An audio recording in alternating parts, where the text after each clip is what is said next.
Você é daqueles que acha que tem gente demais no mundo ou é daqueles que acham que tem muita gente nascendo nos lugares mais pobres do Brasil ou do mundo? Ou você é daqueles que não acha isso e que acredita que esse tipo de discurso é um discurso ruim para a sociedade? Se você pensa de um jeito ou de outro, você está no lugar certo. Aqui nós vamos discutir esses temas. Você está no Sem Rodeio, o podcast que discute a demografia de uma maneira muito simples. Mas você sabe o que é demografia? A ciência que estuda as populações? Isso também a gente vai descobrir aqui.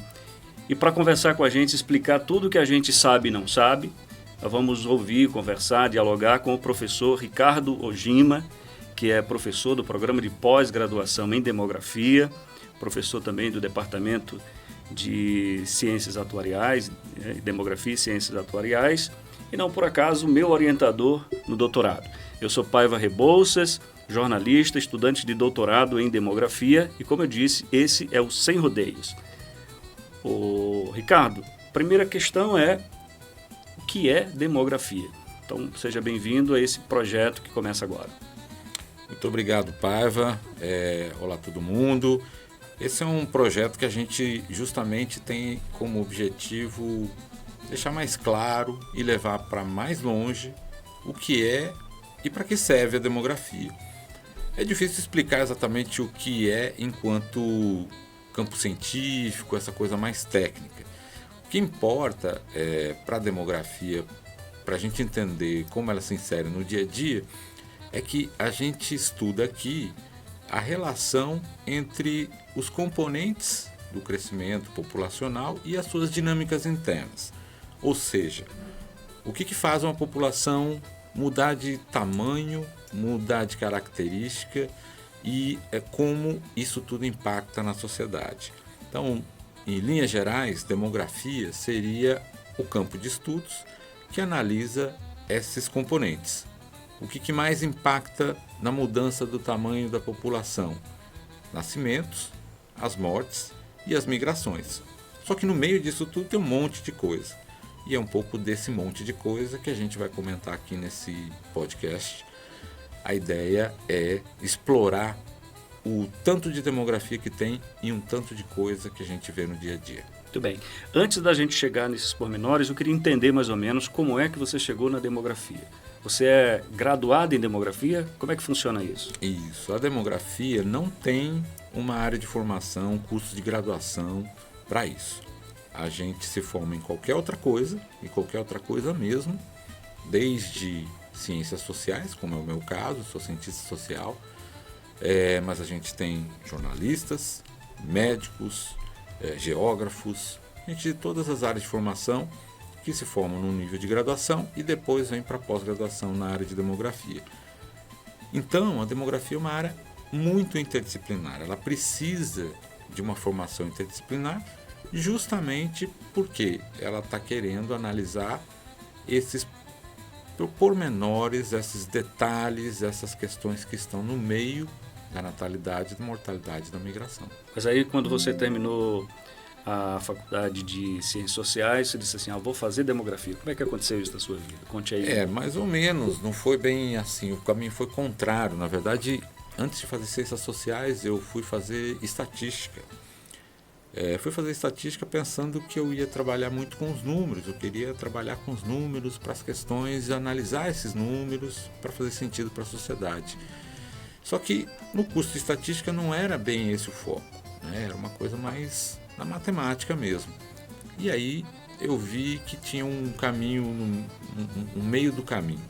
E aí fui nas Ciências Sociais que descobri que tinha a demografia, que juntava números com interpretação da sociedade. Então, mais ou menos foi esse o caminho.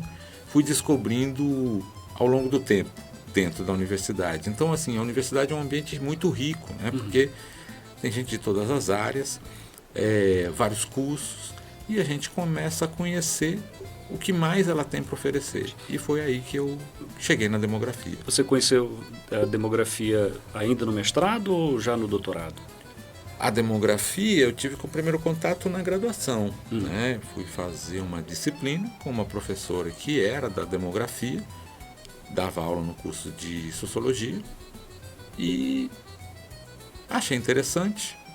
Ela também conseguiu me convencer que faria sentido para mim e depois do nível do mestrado, que eu fiz na sociologia ainda, no doutorado, aí sim eu fui para demografia e juntei tudo isso que eu estava querendo fazer.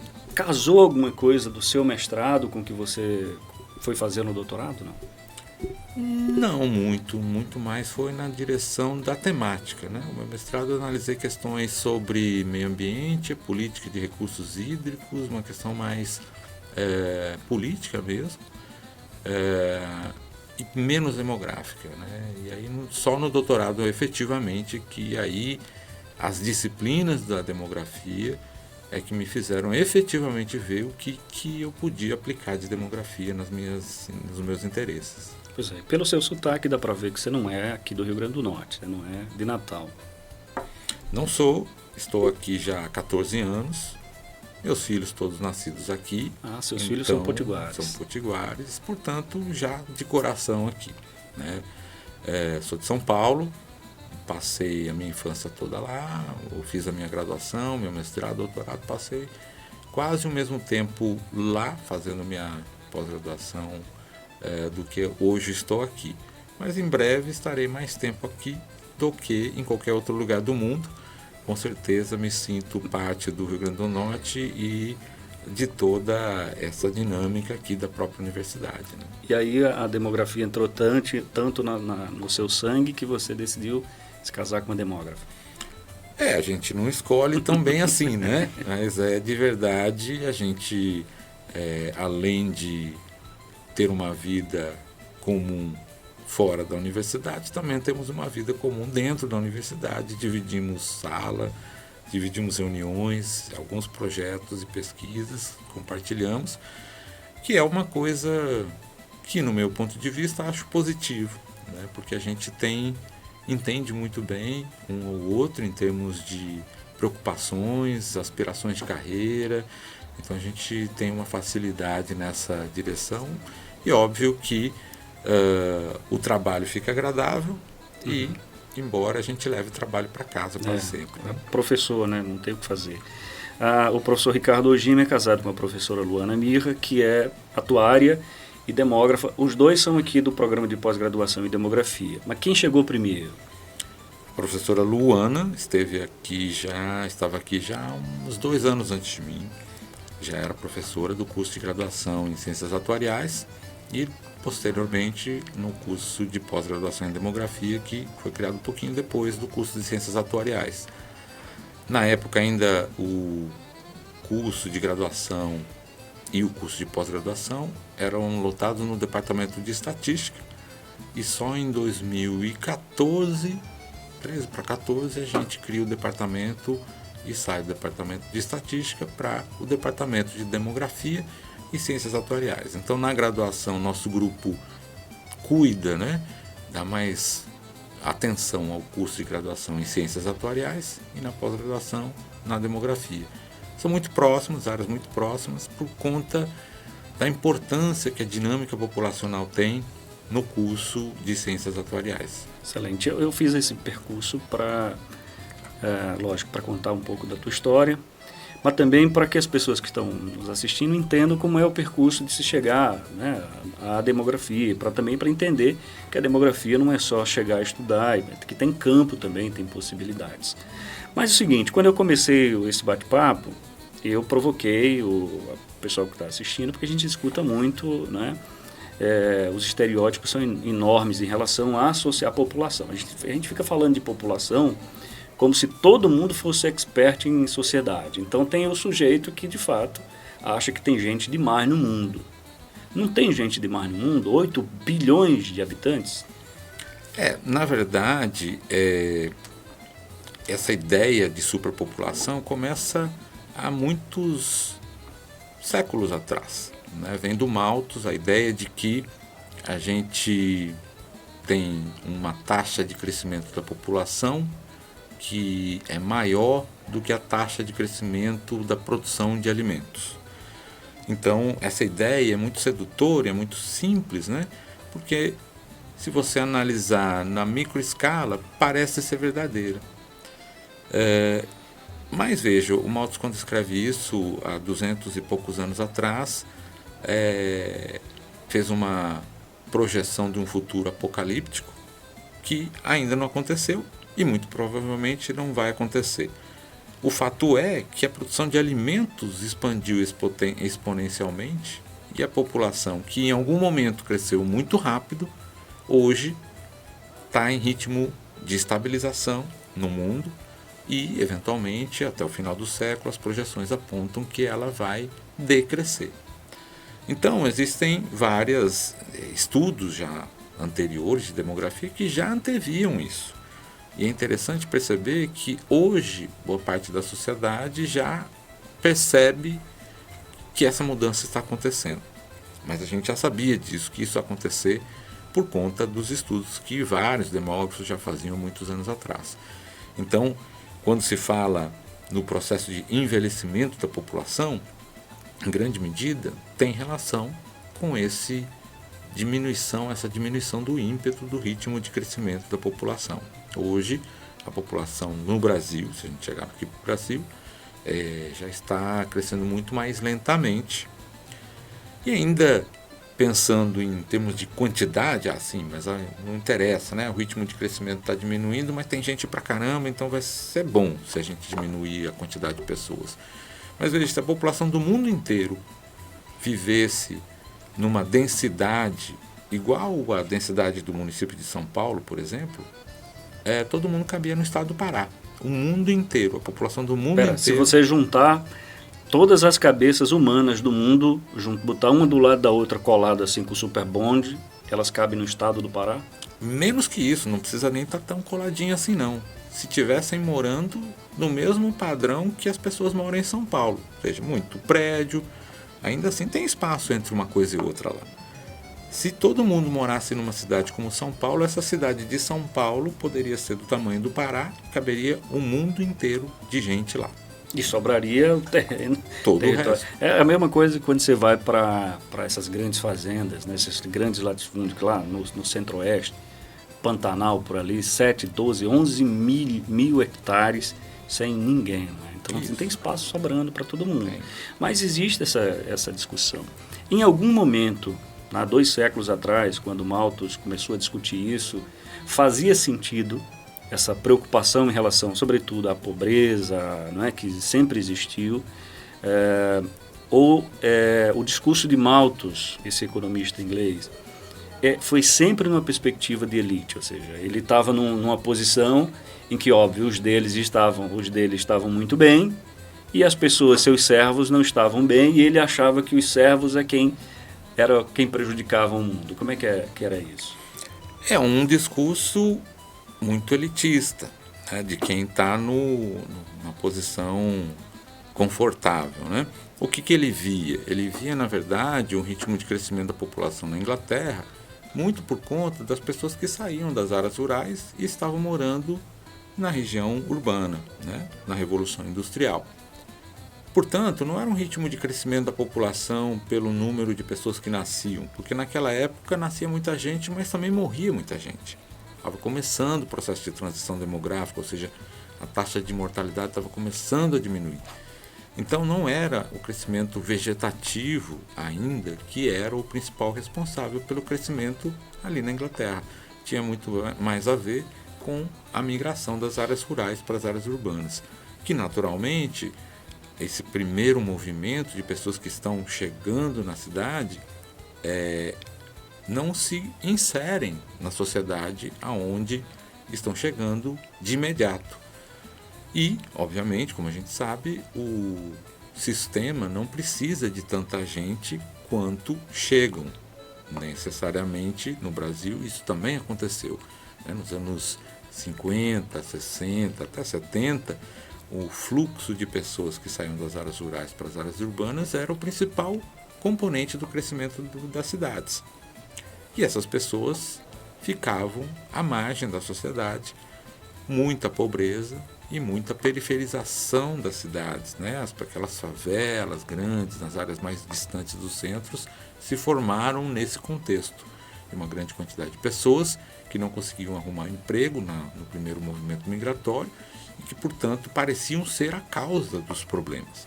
A verdade é que era justamente o motivo pelo qual o crescimento econômico estava se beneficiando. Ou seja, quanto mais gente chega, mais pessoas pressionando por emprego e, portanto, os valores dos salários podem ser um pouco mais baixos. E tem uma questão aí tem uma questão de demanda, né? Isso. Você está me lembrando de uma situação recente agora do Brasil, por exemplo, que é a mudança no fluxo migratório, né? Você tinha, décadas atrás, você tinha fluxo nordestino, por exemplo, migrando para o sudeste, e agora essa migração muda para o centro-oeste, que é lá onde aparecem as maiores oportunidades atualmente, né? Mas tem um problema em Santa Catarina, porque está entre os estados mais industrializados, e os governantes de Santa Catarina fazem muito esse discurso de que é o estado mais industrializado, etc, etc. Acaba atraindo pessoas, mas aí gera xenofobia, gera esse tipo de problema. É por aí, mais ou menos, é a mesma coisa, ou seja, o inchaço populacional ele tem a ver com esses desencontros, com esses paradoxos? Porque é uma combinação de vários fatores, né? Porque não necessariamente o grande fluxo migratório é o motivo pelo qual existe a xenofobia, né? É muito mais pela incompreensão das pessoas ali, do processo e da importância desse processo, do que necessariamente o volume de pessoas. Hoje, os fluxos migratórios são cada vez menores do que já foi no passado, né? O fluxo migratório do Nordeste para o Sudeste sempre foi importante, continua sendo muito importante, mas se diversificou um pouco mais recentemente. Os volumes são cada vez menores, porque há mais oportunidades em outras regiões do país. Mesmo os volumes de imigrantes para Santa Catarina não é tão grande assim. O grande questão é a receptividade dessas pessoas com uma identidade de cultura, de valorização da sua identidade cultural e tal, que quando chega o migrante acaba criando uma certa dissonância nessa questão e, claro, essa polarização política que se apropria desse discurso para reforçar os argumentos de uma elite, de um grupo de pessoas que dominam e tal. É a mesma coisa do que acontece no mundo, na Itália, na França, vários países, que também tem esse discurso anti-migratório associado aos movimentos de extrema-direita. Então isso também tem acontecido e a gente vê nas redes sociais a quantidade de pessoas fazendo esse tipo de discurso aqui no Brasil, né, que é certamente contraditório com o fato de que Santa Catarina, o Brasil de uma maneira geral, mas claro, Santa Catarina é um estado formado por migrantes. Pois é isso que eu ia chegar, porque e nós vamos discutir isso em outros programas aqui, quando a gente for falar sobre migração internacional, que é exatamente isso, é um estado feito de imigrantes, não é? Que não aceita a imigração, assim, não necessariamente, não é geral, não é generalizado, mas tem esse problema. Agora, não só em Santa Catarina, mas em todo o Brasil, inclusive aqui no Nordeste, muito tem esse discurso de que a moça da favela, né, vamos usar esse termo, não é um termo que a gente usa muito aqui no Nordeste, porque, enfim, favela é uma coisa que mais parece com o Rio de Janeiro, embora a gente tenha muito também. Mas o pessoal pobre do sertão, o pessoal da favela, as meninas têm filho para ganhar Bolsa Família. Isso também tem um pouco de... tem muito preconceito, na verdade. E onde é que a demografia, o que a demografia observa em discursos como esse? Sim, é muito parecido com o que o Malthus fez, né? O crescimento populacional é o problema, porque o crescimento da população não é culpa minha, é da população pobre. Ou seja, Malthus não tem como, ele não morre nunca. Né? Não, ele ressuscita toda hora que a gente precisa justificar esses elementos, porque é conveniente, né? É conveniente dizer, mas eu tenho pouco filho, então eu não estou prejudicando o planeta. Quem está prejudicando o planeta é esse pessoal que tem 5, 6, 7, 8 filhos, né? Então é uma coisa que a gente constrói com o tempo esse discurso e usa os critérios e os indicadores conforme nos são convenientes. Na prática, a gente vê que esse ritmo de crescimento populacional no Brasil está caindo. A taxa de natalidade, que a gente mede a partir da taxa de fecundidade, que é o número médio de filhos por mulher, vem caindo no Brasil desde os anos 60 e hoje já está abaixo da reposição da população.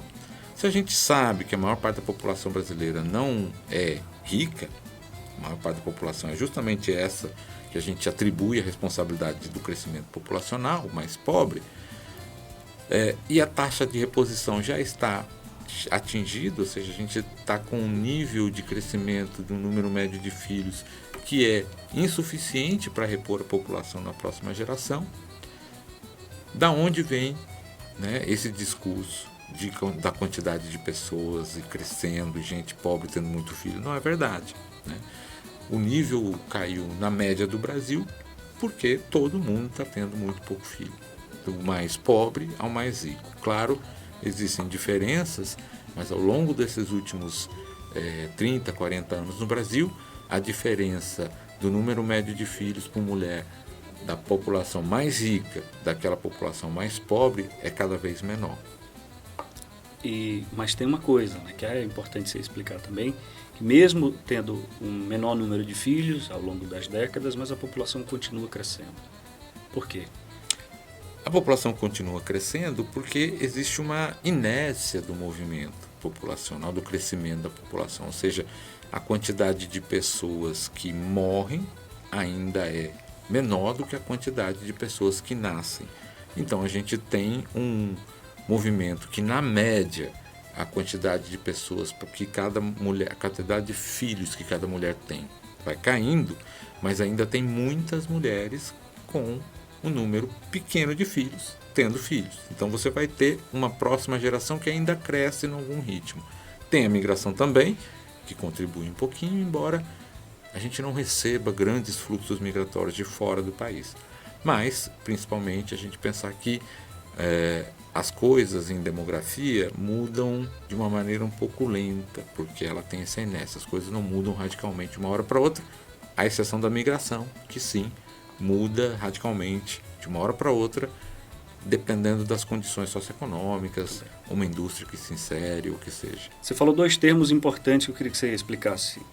Primeiro, crescimento vegetativo, e depois, transição demográfica. Sim, esses dois termos ou conceitos dão um episódio, ou dois, ou três em si mesmo. Mas simplificando, né? O crescimento vegetativo é a diferença entre os nascimentos e as mortes. A gente não considera as migrações no componente. Então, é quantas pessoas nascem, menos quantas pessoas morrem. Se o saldo, a diferença aí for positiva, a gente tem crescimento da população. Se a diferença for negativa, é porque está morrendo mais gente, está saindo mais gente da população do que entrando no sistema, né? Ou seja, uma operaçãozinha simples de matemática. A matemática é soma e subtração. E como é que você sabe quem morreu, quem nasceu? Onde é que você vai buscar essas informações? A gente tem no Brasil um dos melhores sistemas de informação de dados de natalidade e mortalidade. É o sistema de informações do DataSUS, do Ministério da Saúde, onde a gente tem um registro que a gente pode acessar, qualquer pessoa pode acessar pelo site, baixar os dados dos nascimentos com características da mãe da criança, com características da criança que nasceu, e isso em uma série histórica que a gente consegue construir mês a mês, inclusive, no Brasil. As mortes também tem um outro sistema que também está no DataSUS, no Ministério da Saúde, que a gente consegue saber quantas pessoas morrem por dia, por mês, por ano, características da pessoa que faleceu, com as causas da morte da pessoa, e esse sistema foi muito importante, inclusive, durante a pandemia. Um sistema, obviamente, específico foi criado para a pandemia, mas com todo o ecossistema do sistema que já existia antes desse sistema de informações de mortalidade do DataSUS. Então, as informações estavam sendo coletadas em tempo real e divulgadas em tempo real. É uma coisa que um país com dimensões continentais como o Brasil é uma vitória ter um sistema tão qualificado e tão organizado como esse. Maravilha. E a transição demográfica? A transição demográfica é um momento onde você tem taxas de natalidade e mortalidade muito altas e, com o tempo passando, a mortalidade começa a cair por avanços na medicina, melhoria na qualidade de vida, saneamento. Então as mortes começam a cair. Num segundo momento, a natalidade começa a cair, mas a diferença entre a quantidade de pessoas que nascem e as pessoas que morrem nesse período de intervalo tem um alto crescimento populacional. Mas a natalidade vai caindo depois e acaba chegando num novo momento onde a natalidade e a mortalidade se equilibram tal como era algum tempo no passado. Então, todos os países do mundo passam pela transição demográfica, têm passado pela transição demográfica da mesma forma, diferindo em termos de tempo que isso leva e no ritmo que isso acontece. Passa de altas taxas de natalidade e mortalidade para baixas taxas de natalidade e mortalidade, com um período de desequilíbrio entre essas duas taxas, que é um momento que a população cresce bastante. O Brasil hoje já está chegando nesse nível de equilíbrio do segundo momento. Pronto, vamos chegar no Brasil, mas só para recapitular. Então, a transição demográfica também não é uma coisa que acontece de um ano para o outro, é uma coisa que acontece ao longo de séculos, e pode se acelerar em questão de décadas também, que é o caso da América Latina e do Brasil, mas é também uma matemática simples, quantos morrem e quantos nascem, e né, nessas... Bom, estou simplificando muito sem rodeio, mas é basicamente por aí, não é? É isso. E aí, uma última pergunta para a gente já caminhar para o encerramento desse primeiro episódio. Qual é a situação do Brasil hoje? Como é que a demografia vê o Brasil hoje? Qual é a grande preocupação hoje do demógrafo em relação ao Brasil? Bom, tem várias questões importantes. Uma delas é a questão do processo de transição demográfica já avançado e que está mudando a estrutura de idades da população. A população tem cada vez menos crianças. Hoje a população brasileira se concentra na população economicamente ativa, em idade ativa, entre os 15 e 64 anos, mas no futuro não muito distante essa população vai envelhecer. Então esse é um desafio, não é um problema propriamente, porque é justamente o fato de que o país conseguiu vencer, né, esse desafio, primeiro, de reduzir o ritmo de crescimento populacional que era dado no passado. Consequência direta dessa redução do ritmo de crescimento da população é o processo de envelhecimento e a mudança no perfil das idades da população. E isso traz desafios, obviamente. A saúde vai ser muito importante, impactada pelo processo de envelhecimento da população. Pessoas idosas demandam saúde com mais intensidade. A previdência social precisa de uma mudança também por conta da necessidade de ter mais gente recebendo aposentadorias do que gente contribuindo para o benefício. E os cuidados, né? Pessoas que precisam de mais cuidados, acompanhamento, saúde, mobilidade reduzida numa cidade que não está preparada para a necessidade de pessoas mais idosas. Ou seja, são inúmeros problemas decorrentes, né? Questões que a gente precisa responder decorrentes das transformações demográficas, né? Não é insolúvel, porque a gente sabe que isso vai acontecer. Como você mencionou, não acontece de uma hora para outra. A gente já sabia que isso ia acontecer. Muitas pessoas ainda não acreditam que isso vai acontecer, como você mencionou logo na abertura, mas isso vai acontecer. Não é futurologia, é entender essa dinâmica. Entendendo essa dinâmica da população, a gente consegue projetar cenários futuros e, projetando esses cenários, a gente consegue construir antecipadamente formas de enfrentá-los. Aí não cabe só a nós que pesquisamos, mas sim a sociedade pressionar o poder público, os próprios gestores terem essa consciência e efetivamente aplicar. Muito bem. Ricardo, muito obrigado pelo papo. Eu acho que tem muito pano para manga aqui para a gente conversar, tá bom? Vou aqui para a câmera 1, porque a gente está encerrando o primeiro episódio do Sem Rodeio, esse podcast que discute demografia de uma maneira muito mais simples possível. Eu, obviamente, sou estudante de demografia e compreendo a maior parte das coisas que o professor Ricardo Ojima está dizendo, mas o meu papel aqui nesse podcast é de entrevistador, é mais jornalista do que demógrafo. Mas posso adiantar para você que nos próximos programas nós vamos discutir mais a fundo parte ou quase todos, ou se não todos, esses componentes discutidos e falados pelo professor Ricardo Ojima, como envelhecimento, fecundidade, mortalidade, etc. Tá bom?